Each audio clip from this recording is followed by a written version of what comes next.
So in this case, we're asked to discuss the continuity of the following functions. And these were two that we were worried about in the previous slide. We said, well, f of x equals 2x minus 1 over 4x squared minus 1 is a function that could potentially have points of discontinuity.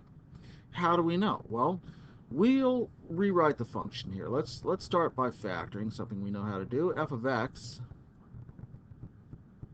is the kind of function where the numerator doesn't factor. We've got 2x minus 1.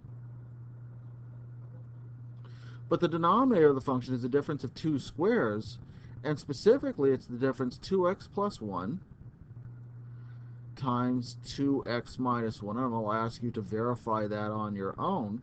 So f of x is the kind of function that when we simplify it is equal to 1 over 2x plus 1 as long as x is not equal to 1/2. Why 1/2? Well, that's right, because in the denominator right here, we're going to get a 0. In the numerator, we're going to get a 0, but it changes the domain by canceling that common factor. So we rewrite f of x this way. So now, where should we discuss our points of discontinuity? Well, there are 2 points where we're going to think about discontinuity. Of course, anything that makes the denominator 0 or has to be excluded from the domain is the kind of point that we should discuss our continuity. So in this case, let's discuss it at the point x equals negative 1/2. And then again at x equals positive 1/2, which we said we can't include. So let's discuss the continuity. Well, for the first point, we would ask, does f of negative 1/2 exist? Or is it defined? And the answer here is that, well, no, because 1 over 0 makes it an undefined value. So right away we can say, well, f of x is not a defined function at x equals negative 1/2, therefore it is not continuous. Now we can discuss the limit behavior a little bit later on, and we will in the next section, but let's talk about f of 1/2. F of 1/2 is also a kind of value where if I were to substitute this into the reduced fraction, I'm going to get 1/2. But unfortunately, because of the domain of the function, right, we say that it's well, out of domain, right? It's an out of domain kind of value. So what do we do there? So, well, let's say we don't know about our definition right here, but let's talk about our limit, right? We would say that the limiting value as x approaches 1/2 of f of x, which was 2x minus 1 divided by 4x squared plus 1, 4x squared minus 1, pardon me, could be evaluated by taking the limit as x approaches 1/2, approaches 1/2 of 1 over 2x plus 1. And we see that as we let x approach 1/2, we get 1 over 2 times 1/2 plus 1, which is 1/2.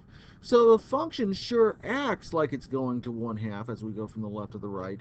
But at this point, because we have it out of domain, we're not going to put a question mark there. We're going to come to the conclusion that, well, this function just simply is not defined at this point. And so we're going to say is indeterminate, right? 0 over 0 at this point.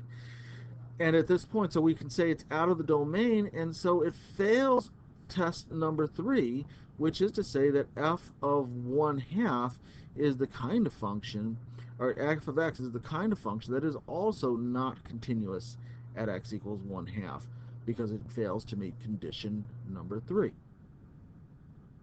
All right, one more. Let's talk about g of x right here. Where should we worry about its point of continuity?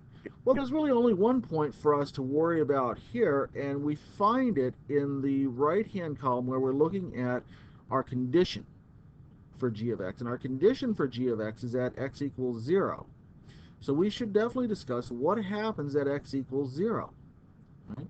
So let's run through. If you're going to make an argument about continuity. Here's how you do it. You say, number one, is f of 0 defined? Well, let's evaluate f of 0. At x equals 0, g of x is f of 0 defined? Here, let's write that in. Well, in this case, g of 0 is equal to, it only says at x equals 0, use this bottom part of the function, so it's 2 minus 0, so it's equal to 2. Right, so g of 0 is equal to 2. There we go. Okay, so yes, it's defined.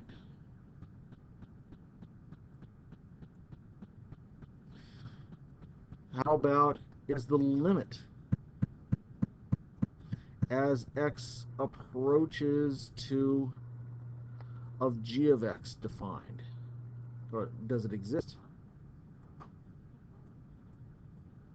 Right. Well, this is going to be a question. We've got two different behaviors, so what do? It's not the same behavior to the left and the right. Well, let's come back to this question after we make another definition, and then we'll see if number 3, does the condition from number 2, does the limit as x approaches, I'm sorry, it should be 0 here, does the limit as x approaches 0 of g of x actually equal the value at x equals 0? All right, we'll find that out.